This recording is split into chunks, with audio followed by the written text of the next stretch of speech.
ఈరోజు doctor YS Rajasekhara Reddy గారి 75వ జయంతి. ఆయన జయంతి సందర్భంగా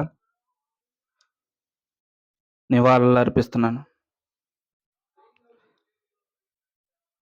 విషయంలోకెళ్తే ఆయన జయంతి సందర్భంగా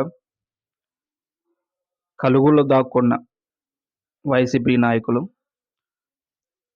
ఇప్పుడిప్పుడే బయటకొస్తున్నారు. ఈరోజు మండలాల వారీగా, జిల్లాల వారీగా,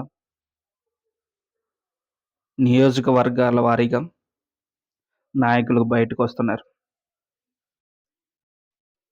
వచ్చి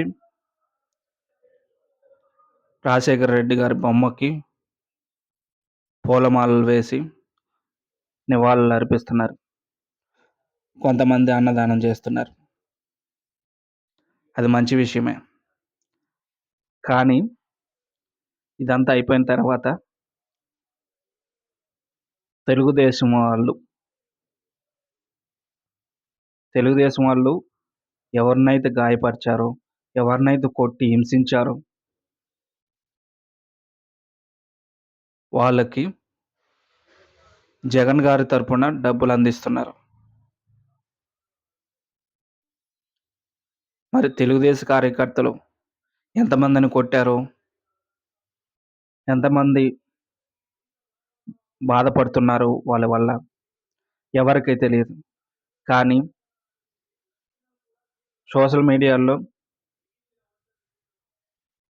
ఓట్లేయనందుకే వైసీపీ వాళ్ళని కొడుతున్నారు. సామాన్య ప్రజలను బతకనివ్వట్లేదు, చంపేస్తున్నారు అని సోషల్ మీడియాలో చాలామంది చెప్తున్నారు. ఎక్కువగా వైసీపీ నాయకులు.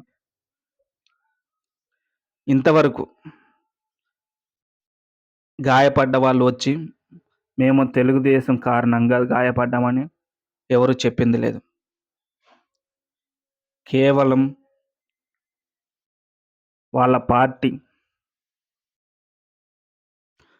కోసం, వాళ్ళ పార్టీ అభ్యున్నతి కోసం తెలుగుదేశం వాళ్ళు కొట్టారు, మేము డబ్బులు అందిస్తున్నాం అని చెప్తూ ఉంటున్నారు. ఇప్పటి వరకు సామాన్యుల మీదకి తెలుగుదేశం కార్యకర్తలు ఎంతమందిని కొట్టారు, ఎవరిని కొట్టారు? మీ ఇళ్లల్లో కానీ, మీ ఇంటి పక్కన కానీ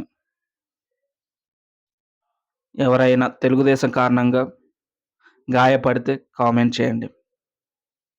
ఎందుకంటే వైసీపీ చెప్పే అబద్ధపు మాటలు, అబద్ధపు ప్రచారాలు మనమందరం తెలుసుకోవాలి. వాళ్ళ పార్టీ కార్యకర్తలకి డబ్బులు ఇచ్చేసి ఏదో బాధితులకి ఇస్తున్నట్టు వాళ్ళు ప్రచారం చేసుకుంటున్నారు.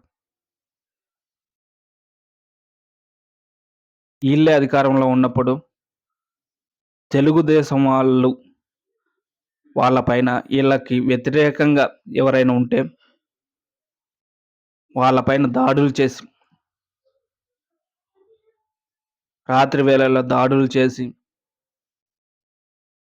కేసులు పెట్టడానికి కూడా వీలు లేకుండా హాస్పిటల్ పాలు చేశారు. పైగా ఎవరైతే వైసీపీ వల్ల బాధపడ్డారో వాళ్ళ మీదే కేసులు పెట్టారు. ఇలా వాళ్ళ పాలనలో చాలా జరిగాయి. కానీ తెలుగుదేశం పాలనలో ఒక్క సామాన్య కార్యకర్త కూడా వాళ్ళ వల్ల బాధపడింది లేదు. ఎమ్మెల్యేలు, మంత్రులు వాళ్ళు మాటల దురుసుకి తెలుగుదేశం వాళ్ళు ఎదురు తిరగవచ్చు, లేకపోతే దాడి చేయొచ్చేమో, కానీ సామాన్య ప్రజల మీద దాడి చేసిన దాఖలాలు ఎక్కడా లేవు. కానీ ఎంత జరిగినా, ఏది జరిగినా వాళ్ళ మీద జరిగిన దాడిని సామాన్య ప్రజల మీద రుద్దటం, సామాన్య ప్రజలకు ఏదో అయిందని అనటం వాళ్ళకి అలవాటే. సో, జాగ్రత్తగా ఉండండి. వైసీపీ వాళ్ళ మాటలు ఎప్పటికీ నమ్మకండి. నిజంగా సామాన్య ప్రజలు ప్రజలు ఇబ్బంది పడితే తెలుగుదేశం వల్ల కామెంట్ చేయండి. ఇక్కడ మా సైడయితే మా ఇంటి దగ్గరలో ఎవరు లేరు. అలా తెలుగుదేశం వల్ల బాధపడిన సామాన్య కార్యకర్తలు. మీ ఇంటి పక్కన ఎవరైనా ఉంటే కామెంట్ చేయండి. చూద్దాం ఎంతమంది తెలుగుదేశం వల్ల గాయపడ్డారో, బాధపడుతున్నారో తెలుసుకుందాం.